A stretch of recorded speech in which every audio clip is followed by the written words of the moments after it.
আজকের অনুষ্ঠানেও আপনাদের জন্য উপস্থিত আছেন PhD astro doctor Gautam Shastri, যার অনুষ্ঠান মানেই আপনারা জানেন যে নতুন কিছু তথ্য আপনারা পাবেন, যার মাধ্যমে আপনারা জীবনকে সুখ শান্তি সমৃদ্ধিতে ভরিয়ে তুলতে পারেন। তো সামনেই কিন্তু প্রচুর পরীক্ষার্থীদের পরীক্ষা রয়েছে।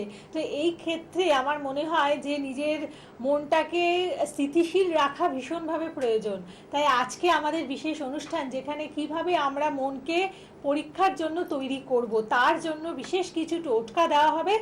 অবশ্যই খাতা পেন নিয়ে বসুন, কেননা এগুলো তো আপনাদের লিখে রাখতে হবে। আর এই খাতা পেন নিয়ে রেডি হওয়ার সাথে সাথে আমি অবশ্যই ডক্টর গৌতম শাস্ত্রীকে অনুষ্ঠানে স্বাগত জানাবো। নমস্কার। নমস্কার। নমস্কার দর্শকবৃন্দ, সবাই নিশ্চয়ই খুব ভালো আছেন। দেখুন, আগামী দিনে যে সবার কিন্তু খুব ভাইটাল একটা পরীক্ষা, মাধ্যমিক পরীক্ষা, জীবনের প্রথম একটা বড় পরীক্ষা। তারপর পরে কিন্তু হায়ার সেকেন্ডারি পরীক্ষা এবং অন্যান্য চাকরির পরীক্ষা তো সবার আছেই। তা সেক্ষেত্রে কি করবেন? এই যে মেধা শক্তি, অর্থাৎ আপনি পড়াশোনায় দেখা যাচ্ছে ভালো ছিলেন, চাকরির জায়গাতে আপনি চাকরির যে পরীক্ষাগুলো আসছে সেগুলো দিচ্ছেন, কিন্তু রেজাল্টটা খুব ভালো মনের মতো হচ্ছে না বলে জায়গার থেকে কিন্তু আপনার বেরিয়ে আসতে হচ্ছে। বা যে সকল ছাত্রছাত্রীরা যারা আছে মাধ্যমিক পরীক্ষা দেবে বা হায়ার সেকেন্ডারি পরীক্ষা দেবে, এই যে এই ধরনের ভালো যে পরীক্ষাগুলো রয়েছে, জীবনের একটা সাকসেসের জায়গাগুলো কিছু কিছু ক্ষেত্রে আটকে যাচ্ছে, কিছু কিছু ক্ষেত্রে কিছু নাম্বার কমের জন্য অনেকটা মার্জিন কমে যাচ্ছে বা অনেকের থেকে পিছিয়ে পড়ছে। তাদের ক্ষেত্রে কি এইগুলো করলে কিন্তু, অর্থাৎ মেধা শক্তি বাড়ানোর জন্য আপনি কি করলে, কি ব্যবহার করলে সেই মেধা শক্তি বৃদ্ধি পাবে, সেটা নিয়েই আজকের এই আলোচনা। দেখুন, আপনার সন্তান, যে সন্তান পড়াশোনা করছে, তাদের জন্য আপনি যদি এটা করতে পারেন খুব উপকারী, যেটা হচ্ছে নিম গাছের পরগাছা ওঠে। অর্থাৎ কোনো গাছ যদি নিম গাছকে বেয়ে বেয়ে জড়িয়ে ওপরের দিকে ওঠে, সেই গাছটার গোড়াতে, অর্থাৎ সেই গাছের শিকড় পরিমাণ মতো একটা শিকড় নিয়ে রূপোর তাবিজের মধ্যে সেই গাছের শিকড়টা ভরবেন।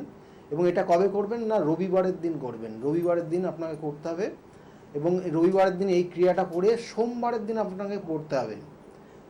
তাবিজ, অর্থাৎ রূপোর তাবিজের মধ্যে এটা ভরবেন, ভরে মোম দিয়ে মুখটাকে সিল করে দেবেন এবং সোমবারের দিন 10টার মধ্যে লাল কার্ডের সঙ্গে হাতে পড়তে হবে, নয় গলায় পড়তে হবে। যদি এটা করতে পারেন, তাহলে আপনার সন্তান বা যারা পড়াশোনা করছে তাদের মেধা শক্তি বৃদ্ধি হবে, মার্কসের জায়গা কিন্তু অনেকটা বেড়ে যাবে, এটা যদি তারা করতে পারে। এবং এর সঙ্গে সঙ্গে আর একটা জিনিস আছে, করবী গাছ।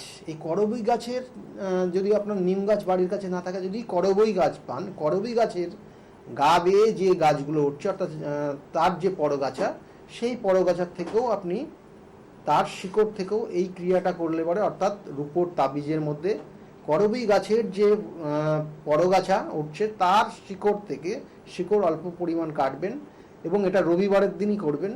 রবিবারের দিন করে সোমবারের দিন আপনাকে পড়তে হবে, 10টার মধ্যে পড়তে হবে এবং রূপোর তাবিজের মধ্যে ভরে লাল কার্ড দিয়ে পড়তে হবে। পড়লে পরে মেধা শক্তির জায়গা কিন্তু বৃদ্ধি পাবেই, 100% এই জায়গাটা কিন্তু আছে। আর একটা জিনিস, মেধা শক্তি বাড়ানোর জন্য আরও উপায় আছে।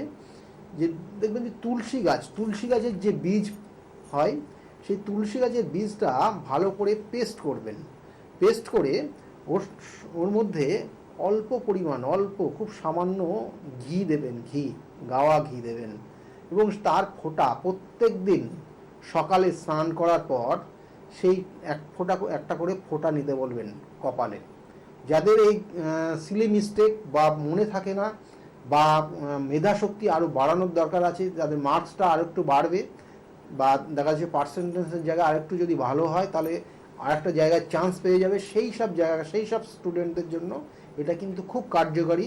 যদি এই ফোঁটাটা নিয়ে সকালবেলা স্নানের পরে পড়তে বসতে পারে বা স্কুলে যায়, বা যখন সন্ধ্যাবেলা যখন পড়তে বসবে তখনও যদি এই ফোঁটাটা নিতে পারে, তাহলে কিন্তু বলছি যে 100% পড়াশোনার প্রতি একটা ভালো মনোযোগ আসবে এবং স্মৃতিশক্তি বৃদ্ধি পাবে। তার সঙ্গে সঙ্গে কিন্তু মেধা শক্তির জায়গা কিন্তু নো ডাউট খুব ভালো জায়গা ইন্ডিকেশন করছে, এটা আপনারা করতে পারেন।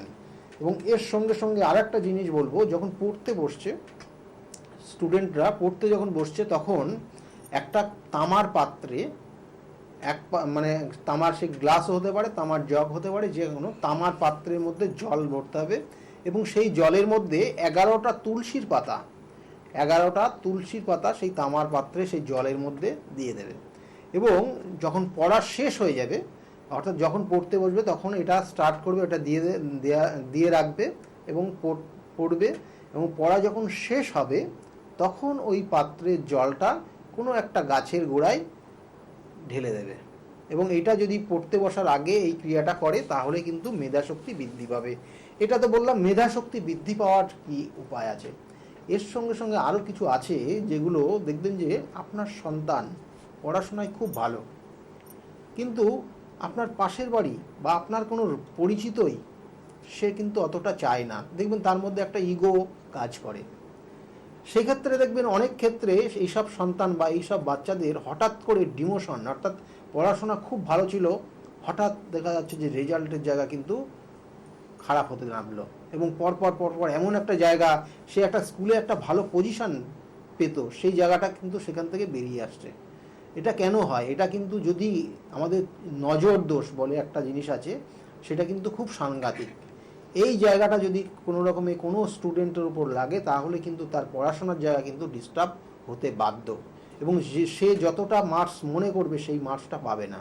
এবং এটা বেশিরভাগ জায়গা কিন্তু ইন্ডিকেশন করে নিজেদের লোক কিন্তু জায়গাটাকে বেশি ডিস্টার্ব করে দেয়। সেই জায়গার থেকে আপনি রেহাই পেতে বা সেই জায়গার থেকে আপনি বেরিয়ে আসতে আপনাকে কি করণীয় আছে সেটা প্রথম অবস্থায় বলবো। এটা কিন্তু একটা মানে এই করণীয়টা খুব মানে ইজি জিনিস, আপনারা যদি সঠিকভাবে করতে পারেন তাহলে কিন্তু 100% রেজাল্ট আপনি পাবেনই।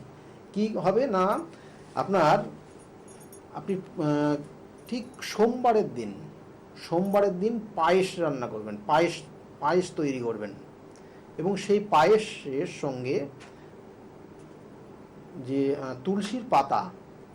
পায়েসের সঙ্গে তুলসীর পাতা, অর্থাৎ পায়েসটা খাওয়ার ঠিক আগ মুহূর্তে 3টে তুলসীর পাতা ভালো করে পরিষ্কার করে ধুয়ে নিয়ে সেই তুলসীর পাতাটা দাঁতে যেন টাচ না হয় এই অবস্থায় তুলসীর পাতা 3টে খেয়ে নেবে। খাওয়ার পর সেই পায়েসটা দেবেন এবং পায়েসটা একটা পরিমাণ মতো, যতটা ও খেতে পারবে সেই পরিমাণ মতো আপনি পায়েসটা দেবেন এবং সেই পায়েসটা খাওয়ার পর সেদিনকে কিন্তু আর অন্য কিছু খাবে না এবং এই ক্রিয়াটা রাত্রের দিকে করলে ভালো হবে। আর নয়তো যদি করতে হয় যেদিনকে কোনো উপবাস যদি থাকে তাহলে উপবাস সেরে সে বিকালের দিকেও এটা খেতে পারে। এবং এটা করলে পরে যে যদি কোনো রকমের নজর দোষ থাকে বা কেউ দেখা যাচ্ছে যে আপনার সেই সন্তানের ওপর কুদৃষ্টি ফেলে রেখেছে যাতে তার পড়াশোনার জায়গা একটু ডিস্টার্ব হয়ে যাক সেটা চাই, তাহলে সেই জায়গার থেকে কিন্তু আপনি আপনার সন্তানকে বেরিয়ে আসতে পারবেন। সেই ছোট ছোট যদি ক্রিয়াগুলো আপনারা যদি সঠিকভাবে করতে পারেন নো ডাউট কিন্তু ভালো হবে আপনাদের। এই ক্রিয়াগুলো তো আপনারা অবশ্যই করবেন, খুব সহজ, যারা শুনলেন অবশ্যই বুঝতে পারছেন যে প্রত্যেকের পক্ষেই করা সম্ভব। এগুলো করতে থাকুন আর পারলে একবার পরীক্ষার আগে এসে কনসালটেশন নিয়ে যান, মানে এই যে কনসালটেন্সি এইটা কিন্তু ভীষণভাবে হেল্প করবে। মানে একটা এমন গাইডলাইন দিয়ে দেন যেখান থেকে দাঁড়িয়ে কিন্তু আপনাদের এই যে পড়ার সময় কোন সময়টা পড়লে পরে আপনারা ভালো করে মানে পড়াটা ভালো মনে রাখতে পারবেন, পরীক্ষার হলে কোন ধরনের কালার পেন দিয়ে আপনারা লিখবেন বা কি ক্যারি করলে পরে সেখান থেকে সুফল লাভ করতে পারেন, এই জায়গাগুলো কিন্তু ভীষণভাবে হেল্প করে একজন পরীক্ষার্থীতে। তো গার্জিয়ানরা তো এখন সব রকম চেষ্টা করে থাকেন, মানে নানানভাবে চেষ্টা করেন, প্রচুর কোচিংয়ে ভর্তি করাচ্ছেন, প্রচুর টিচার দিচ্ছেন, সেখানে তো চেষ্টার ত্রুটি নেই। আর সেখান থেকে দাঁড়িয়ে এই অ্যাস্ট্রোলজিক্যাল গাইডলাইন এটাও আমি আশা করব যে যদি আপনারা অবলম্বন করেন সেখান থেকে আপনারা লাভবানই হবেন। এখান থেকে কিন্তু কোনো কিছু লুজ করার ব্যাপার নেই, মানে কোনো কিছু হারাবার ব্যাপার নেই, যেটা পাচ্ছেন পুরোটাই কিন্তু আপনাদের কাছে একটা প্লাস পয়েন্ট। আচ্ছা, এই যে আমরা পরীক্ষার হলে মানে আমরা তো রাশি লগ্ন অনুযায়ী একটা কালার তাকে স্যুট করছে এটা জানি, তো ধরুন কারো হয়তো আপনি বললেন যে সবুজ পেন নিয়ে যেতে, সাপোজ ও সবুজ পেন না নিয়ে একটা লাল পেন দিয়ে লিখলো, সেখানে কি তার লেখার মানে এটা কিছু কম্পিউটার হতে পারে? অ্যাকচুয়ালি সবুজ আর লাল মানে এটা কিন্তু আলাদা জিনিস। সবুজ লাল আমি বলছি যে ওর যে কালারটা ওর জন্য ফেভারেবল, যেটা ফেভার তার ক্ষেত্রে তার জন্য শুভ যে রং সেই যে রং, সেই রঙের যদি পেনটা নিয়ে যায় তাহলে কিন্তু মার্কসের জায়গায় অনেকটা কম সেটাই বেশি বলছি, হবে। মানে ওর কাছে হয়তো দুখানা এরকম হয় তো পরীক্ষার হলে 3-4টে পেন নিয়ে গেছে, সে একটা হয়তো সবুজ, একটা লাল, একটা কালো, সেখান থেকে নিয়ে না পার্টিকুলার সবুজটা দিয়ে লিখলে পরে সেই দিন হয় মানে সেই পার্টিকুলার সাবজেক্টে মার্কসটা বেশি ক্যারি করবে। একদম একদম ভালো, তাই তো? হ্যাঁ ক্যারি করবে। আমি সেটাই বলছি, এটা তো অজান্তে কেউ যদি হয়তো মানে এমনি যা জানে না বলেই হয়তো সেই সবুজ না দিয়ে কালো দিয়ে লিখলো, হ্যাঁ, তাহলে কিন্তু সেক্ষেত্রে মার্কসের জায়গা কমে যাবে এবং অকারণে ভুল মানে সিলি মিস্টেক হবে। বিশেষ করে যার দেখা যাচ্ছে সবুজ রং ব্যবহার করা তার জন্য বিশেষ প্রয়োজন আছে, তাকে যদি কালো রঙের পেন দেওয়া যায় তাহলে সে সিলি মিস্টেক বেশি করবে এবং তার মধ্যে মানে ওভার কনফিডেন্সের কারণে ভুল উত্তরগুলো লিখে দিয়ে চলে আসবে। এই জায়গাটা বেশি সমস্যা হবে। আচ্ছা, আর আরেকটি বিষয় হচ্ছে অশুভ গ্রহের দশা চলছে, হয়তো আপনার পরীক্ষা রয়েছে, বোর্ড এক্সামস রয়েছে, তো সেইখান থেকে দাঁড়িয়ে এই গাইডলাইন গুলো যাদের সাথে থাকবে তারা কিন্তু কোনো রকম ভাবে একেবারেই আশাহত হবেন না। মানে এই গাইডলাইন নিয়ে যদি কাজ করেন সেখানে বেস্ট যে রেজাল্টটা পাওয়া সম্ভব ছিল সেটাই হবে আপনার জন্য। এটা তো নিশ্চয়ই, কারণ আমি তো বারবার বলি যে আপনি সঠিক গাইডলাইন, কারণ এখন বর্তমান যুগটা আমাদের কম্পিটিশনের যুগ। এই কম্পিটিশনের যুগে আপনাকে যদি ভালো জায়গা প্রতিষ্ঠা পেতে হয় তাহলে কিন্তু অবশ্যই অ্যাস্ট্রোলজিক্যাল হেল্প আপনাকে নিতেই হবে। কারণ আপনি জানেন না কোন রাস্তাটা সঠিক রাস্তা আপনার, সেক্ষেত্রে আপনাকে একটা ভালো অ্যাস্ট্রোলজার আপনাকে সঠিক গাইড করবে। কারণ আপনি যদি একটু ভুল করে যান কোথায়ও, একটু ভুলের জন্য দেখবেন আপনি অনেক পিছিয়ে গেছেন।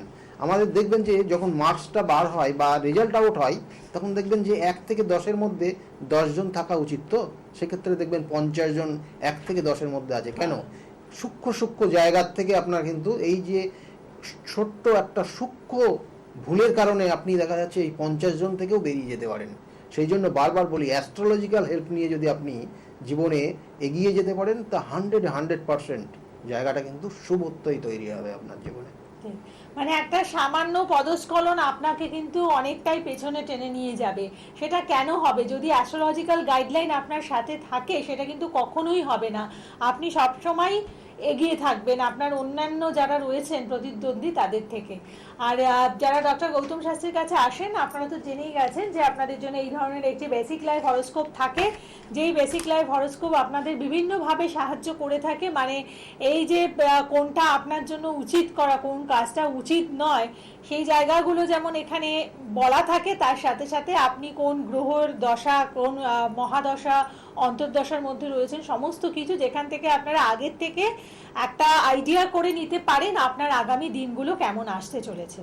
নিশ্চয়ই, মানে আরো তো উপহার রয়েছে। হ্যাঁ নিশ্চয়ই, এই যে কুষ্টিটা বা বেসিক লাইফ হরোস্কোপ যেটা দেয়া হচ্ছে, দেখুন আপনার সন্তান আগামী দিনে কোন লাইনে পড়াশোনা করলে তার কেরিয়ারটা ভালো হবে, তার কেরিয়ার লাইফ ভালো আছে না বিবাহিত জীবন ভালো আছে। দেখবেন যে অনেক ক্ষেত্রে মেয়েদের ক্ষেত্রে বলি যে মায়েরা মনে করে যে তার মেয়েকে বিবাহটা আগেই দিয়ে দিই, কিন্তু তার ক্ষেত্রে কি বিবাহটা আগে দিলে তার ক্ষেত্রে শুভত্ব আছে না কেরিয়ার লাইফটা ভালো আছে? এগুলো কিন্তু ইন্ডিকেশন করে, এই চার্টের মধ্যেই পাবেন। এই যে হরোস্কোপ যেটা দেওয়া হবে এর মধ্যে আপনার থাকবে। অর্থাৎ কেরিয়ার লাইন যদি ভালো হয় তাহলে তাকে কেরিয়ারের দিকে নিয়ে যান, তাকে তার শুভত্ব দিন, তার জীবনের আনন্দটাকে উপভোগ করতে দিন। সেই জায়গাগুলো কিন্তু ইন্ডিকেশন করে এই জন্মছকের মধ্যেই। সকলে ভালো থাকুন বন্ধুরা, নমস্কার। নমস্কার।